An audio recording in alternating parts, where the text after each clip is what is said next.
Trader advokatga qarshi.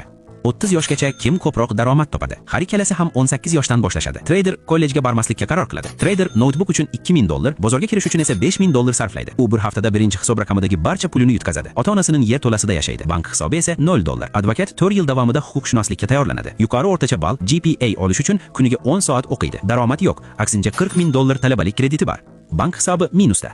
24 yosh. Trader nihoyat o'z yo'nalishini topadi. U kriptovalyuta va oltin bilan savdo qiladi. Ba'zi kunlar $10000 foyda qilsa, ba'zida $5000 yutqazadi. Stress tufayli sochlari to'kila boshlaydi, lekin yiliga $200,000 daromad topadi.